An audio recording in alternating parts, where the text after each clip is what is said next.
Hi, welcome to my first podcast, and I'm joined with my mom. So today we're gonna be talking about the Shining, because my mom she's been a Stephen King fan since she was 11, and she read all the books. But when she saw the Shining, she was very disappointed. Why do you think? Why do you think that? So, hi. Thank you for inviting me over to your podcast. It's fun to be doing this with you for the first time.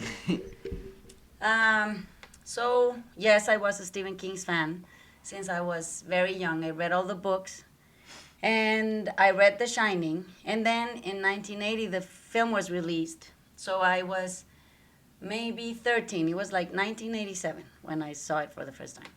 And I hated the movie. I thought it was just uh, Unreal. outside the margins of the book. I didn't know why, but I think acting had a lot to do with it. So I think that when the movie was portrayed by Jack Nicholson, who, when you saw it too, thought was the perfect madman, because he was just really crazy in the movie. Yes. And then it was the actress that, the eyes were just so round and they were just coming out of the sockets, and she just looked a bit eerie when. Do you remember that she had this face all along the movie that it seemed like she was just Dying. she was dying, but she was just so scared all the time, and she had this like uh, in awe face that she was being chased by a madman all the time, but she never ran away, and then she just waited for him to become a better person. So I think that in the book it's just made differently because the in the book they tend to make him go crazy just bit by bit, and it seems that the way that they've been like us locked down right now, we've been locked down for quite a while, so it's just a bit like them in the hotel. But then it seems that in the hotel horrible things have happened, so maybe it's just phantoms or just ghostly people that are walking around there that have made him go crazy. So yeah, I thought that the book was just better, a lot better than the film. Okay, so when you watched the movie, what was the worst scene in the movie, and why do you think it was? I think the worst scene was when she's just in the bathroom and he's charging at the door with, I don't remember what it was, a hammer or an axe An or axe. yeah. So I think that was the worst scene because it's just so scary to think that you're just locked down in a somewhere, and then there's a really crazy person that you think you know but you don't, really you don't, that's coming at the door With an axe. with an axe. Trying to kill you. Yeah, and he's trying to kill you, but at the same time he says he loves you, so it's just all out of place. Okay. So there are many stories around the fact that Stanley Kubrick physically abused the main actress. What do you think about that? um, you know how in this house we've been all these years trying to make us conscious about the idea of abuse, and we're just having all these talks all the time about how we want people to understand that we will not um, diminish empathy in humans. So when we keep on talking about this at home, and the movie is just it hits close to home in this theme particularly. So when you ask me that the director just hit the actors all the time, which has been in a certain way gossip, or maybe it's true, but we have no way of proving it. But the actress has had a very hard time recovering. All these, I think she now abuses drugs and all these things. So the thing here is that when when you're abused, and if this was done to her, in so many different ways, maybe physically or emotionally or psychologically, you get a sort of post-traumatic stress syndrome, which is like in war, and you end up being a very difficult person in your own life and for yourself for the rest of the years you spend being alive. And I think that it's unnecessary to, because Kubrick's allegation in regards to abuse was that he was trying to get her into character, like to really be the wife of a really Crazy sick man. and crazy man. So I think that's just out of the question, because that's just a lame, very lame way of explaining himself. So Kubrick made two more famous movies: Space Odyssey 2001 and The Clockwork Orange. So The Clockwork Orange is very demented, as you can see. Uh, that maybe explains something like how Kubrick liked to make his movies. How do you take that in? I think that when you see the Clockwork Orange, or maybe you read the book, it's just about the same thing that I'm saying right now. It's just abused people with eroded empathy, and in their childhoods, or when they were growing up in different ways, and they become these psychopaths that seem normal but are not. And as you know, in my work and what I do and how I help people, there's this way of explaining psychopaths and narcissists, perverse narcissists, or sociopaths, and it's I think at your age it's explained as how have you been abused, and how you take in those ways of being treated, and how you translate them into behavior when you're an adult. And when you're an adult, you think you now have permission of abusing others just because you have been abused. So it's not law, and it's not written anywhere. But I would like to know how you see it, because how I see it is through the eyes of an adult, and being your mother. So I would always want to protect you. But how do you think people like this, and coming from where they come from, and maybe Kubrick was just one abused child, and then just became a movie maker. So that's why he does the things the way he does. So what do you think about it? I think Kubrick, when maybe he was abused, but when he became a director, he liked to process all the anger he had in him into the movies or the papers and the films. That's why the main actress in The Shining, the wife, was abused all the time, because when Kubrick was abused, he probably got into character into making those movies.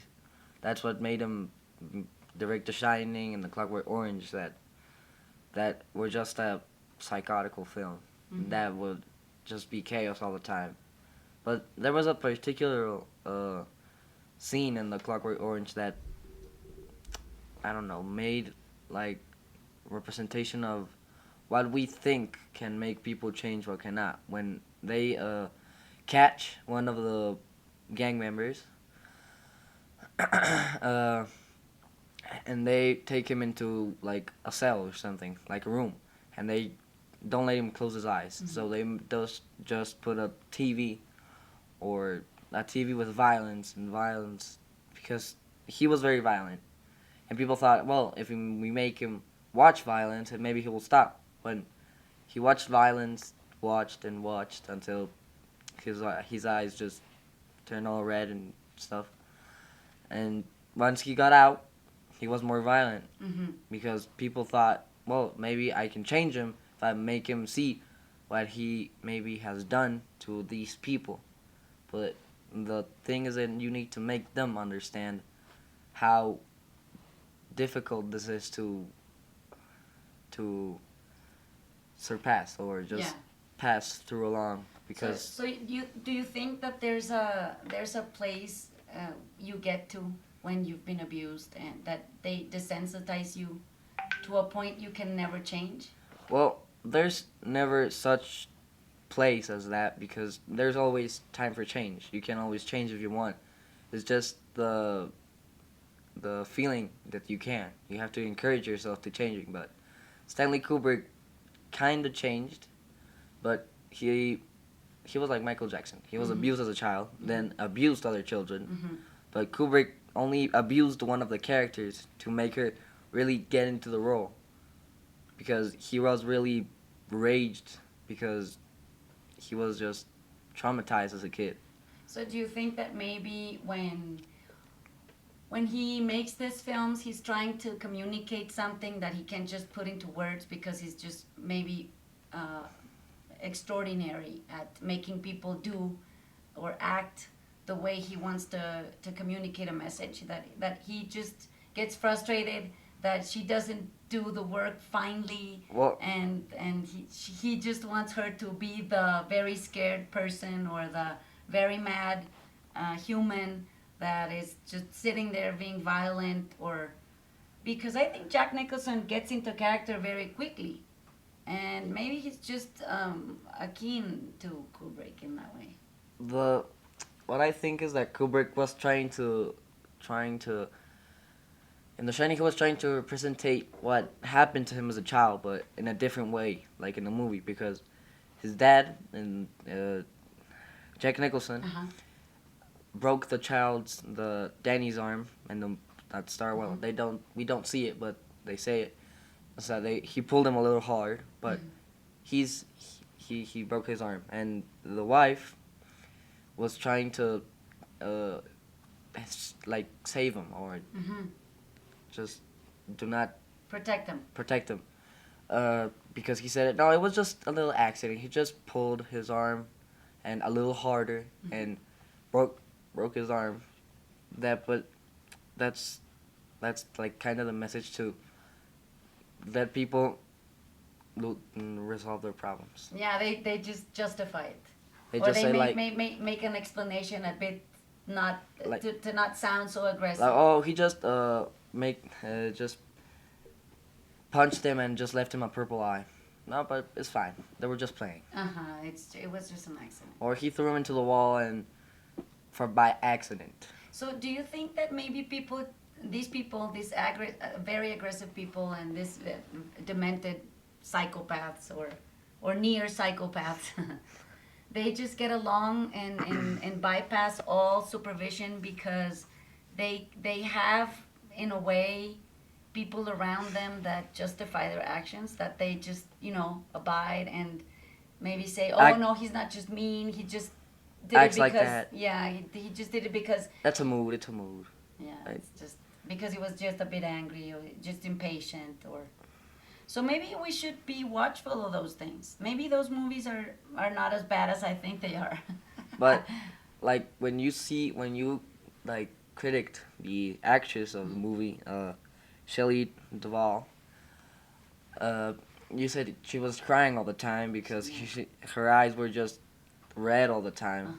But I researched something and it said that Kubrick told her to go to cry for 12 hours straight, like just cry all the time. So when he got to the scene, she just had her eyes like red So she would look like she's been crying for the for whole time. or she's been like stressed but people say that she was one of the best actors for the paper, and she was nominated for the our Golden Raspberry Award for the performance. That critics said it was just so humanistic. I know that, and maybe that's why I hate it so much, because she was abused all the way to get that award. So maybe it's just what we're talking about here is that she will have an explanation for it, and she'll have to be thankful to the director for abusing her because she got an award. You see? But the point is that Kubrick just pushed her to the limit so she can Become a better person. become the character in the movie. So she just pushed her into the character So- to become her, but she wouldn't have to save her, no, thank her, because she she was kind of, after the movie, she was kind of like, what am I supposed to do now? I don't have a paper to do. I'm just like mentally unstable because I can't. Yeah, she was mentally unstable after that. So imagine if we turn these things around, and I told you that your mother, who loves you very much and who wants the best for you. Imagine I took you, and we'll take these things of online schooling and everything, and I will push you to your limit to be the best version of student you can be. So imagine I make you cry for 12 hours or read for 12 hours straight, not even being able to go to the bathroom. I hit you when you don't understand. I pull your hair and just scream at you things that are just unhearable. And then when you ace all your classes and you end up in primero de secundaria with an award, I expect you to be thankful in a way because I abused you to be a better person. So can you imagine the way she felt After that, after she got the award, and then she just had nowhere to go but to another abuser, to the hands of another abuser, because she now relates the way. like Kubrick made her feel into another person. She was Yeah. just searching for a guy that pulled her hair, Yeah. abused and pushed until To be better. to be better. To be better. In comillas. But at the end, I think that Kubrick was just trying to, I don't know, make the film better and make the actress look like Believable. extraordinary. Yeah. And just like Danny from the movie, just like was the scarier part when she was just like red rum on the, Yeah. and she was just like red rum, red. Very That part scary. was like, oh, this ain't happening. And you know what? It seems like Stanley Kubrick is trying to make it appear that it's not just a bad person that's making her crazy. It's just that there's ghosts there. But you see, in real life, There's no such people- thing as ghosts. but Ghosts that make her crazy are just people that are surrounded by you, exactly. and you just They don't know have how to their- identify them because they're just like hidden They have into their an own ordinary ghosts, people. you see. They have their own ghosts, their child ghosts, their memories ghosts, the way they've been abused ghosts. So they it seems like there are ghosts because around you you hear all these voices that in your head tell you, oh, you're not good enough. Oh, you're just mediocre. Oh, you should try better. Oh, and this is abuse, you see, but it's hidden abuse. It's not Silent physical abuse. abuse. It's not mental abuse. It's just self-esteem abuse because Yeah. they're saying, oh, you look bad. You should put something on. Oh, you look fat. You should cut your hair. You look very bad. Your nails. And you have your nails knees long. are dirty. Yeah. But So- the end of the movie was The Shining. Kubrick was trying to make it as confusing as possible because the movie at the end was just a painting or a Uh-huh. photo of all the people that were in the hotel at the ball, and then it's just They get Jack a- Nicholson Uh-huh. in there, and that was like, what? So you think there's a loop there, like he's trying to explain the abuse loop, like you'll end up in a picture with a whole bunch of people that just became abusive, You and just then be in they're- a hall of shame Yeah. with all these people. Oh, like, I don't know, Stanley Kubrick, and then And Michael then Jack Jackson, Nicholson and Michael Michael Jackson, yeah. Jack Nicholson. And then people you know, because the thing is that what's horrible about this is not just that there are people that are they're just popular or just Your great family, at- even your your family, yeah. not your siblings, well, maybe, but your family sometimes, like, I don't know, your cousins abuse you, they punch you, and they say, no, it's a joke, Yeah. and we were just playing. Or Them. your friends. They pull your hair. Nah, we were just playing. Your parents, your teachers. There's But- a lot of abuse going on, you see. But people don't notice it. People just are like, no, it's fine.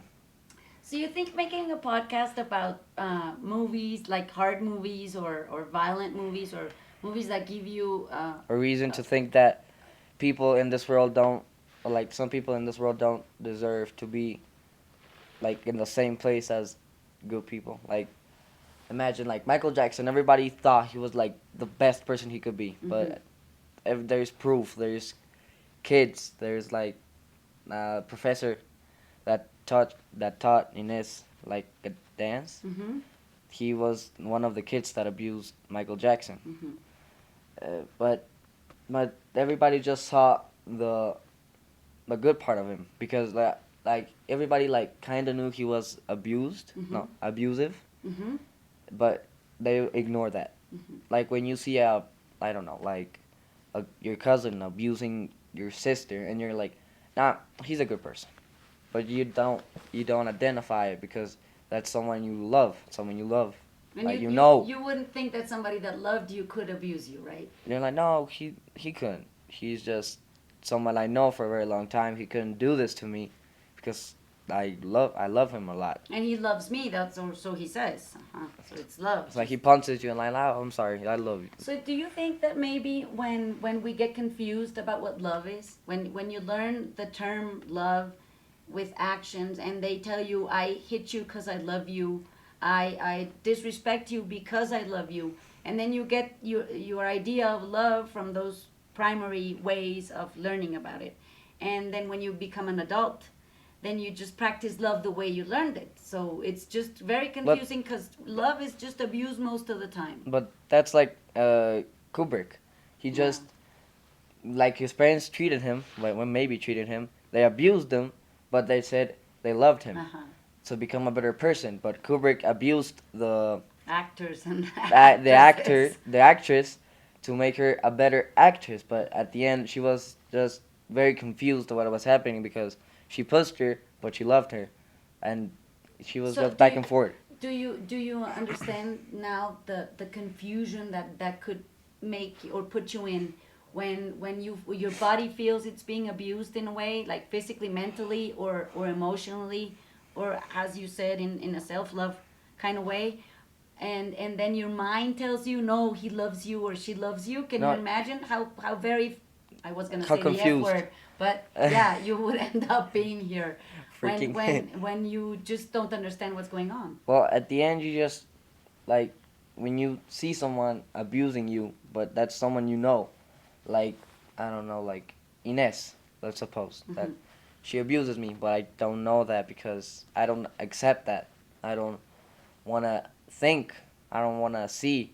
I don't want to accept that she's abusing me because she's my sister and I Yeah. love her and she loves me back, but she's abusing me. So I just like so confused Yeah. why she's doing this because I really love her. She's my sister, and I'm just like, why is this happening? So the thing is that what people should understand when you grow up and That you, abusive people look like ordinary people. yes, It's like exactly. God among men, Hmm. but abusers And among they tell you human. they're God. That's the thing. That they look like God Narcissist. among men, and they tell you they're God, and then you might believe them because they're very tricky in the way they act, and then they make you feel so empowered when they're there sometimes, and so They make you feel like they're the amazing. authority. They're like they own you. You're just like a peasant to them. So you do what they do. No, what they tell you to do. So you just do that because you're trying to make them love you or respect you in a way or give you a present or something to be more valued. But at the end, they're just ordinary people like you. They don't deserve more respect, more love, more money, more No. anything. Yeah, They're you're just just equal. Equality. equality. So did you like making a podcast? Yes. It's fun, huh? I think this is your calling, Santiago. You're very good at it. It's the first time you do it, and you did great. So I want to thank Luigi. For He's your giving this teacher, opportunity. right? Yeah. So I want to thank Luigi for giving you this opportunity and your classmates, but especially you because I think you tend to shadow in the dark when there's light because sometimes you think you're not Good able enough. to go ahead and say what you think and just make it loud out there. So I'm glad you didn't get a team because I'm glad I was your team. I'm glad we have the equipment to But record. I like better working alone because, like, most of, I say with all respect, most of my classmates are like speak English, Mhm. but not as good Yeah. because it's like when they do we cop that, like copy Uh-huh. that, but it's cop. So I just like working alone to do this by myself because then there's like I don't have to say things that I don't have to ask them to do something, and they have to agree with me. So I Okay. just like to do this, like I'm gonna do this with nobody's permission because it's my work, not anybody's work. I like that. I like you're getting your groove back. So thank you, Luigi. We've enjoyed it. We've enjoyed it very much, and it's a 30-minute, almost 30-minute podcast. I think it's 26. enough. So I think it's we're We doing, finished it on a day. Yeah, when we're doing it. We're this good. I think we're gonna try more of these. I'm gonna publish this one. Yes. Do you agree? Yes, I Do agree. you want me to put it up? Yes. Okay, I'm gonna tell people that they can do this with their kids, and it's a good reflection But they have to like to run around. know the concept of, like, if you're talking about abuse or Yeah. abusive people, they have to know the concept of, like, abusive people just are like in the same group as normal people, but they don't belong. they at all. don't see Yeah. you don't see them as abusive people. You just see them as normal people because They're tricky. they're tricky. Yeah, they're tricky. You need a good eye. To They're like the spot them. Joker. The Joker just comes into a hospital and they're like, oh, okay, well then. Yeah, and it seems nobody sees them, Well then. right? Okay, well then. We can make a movie about the Joker. The Joker. I made a post. Remember, we watched the movie and then I wrote a post about it. Yes. So maybe we can talk about that one. We can talk Yeah, about that would be one a later. good one. Okay. So thank you for listening. We're glad you're here, and I hope we'll see you guys soon. Yeah. Thank you, Santiago. Gracias.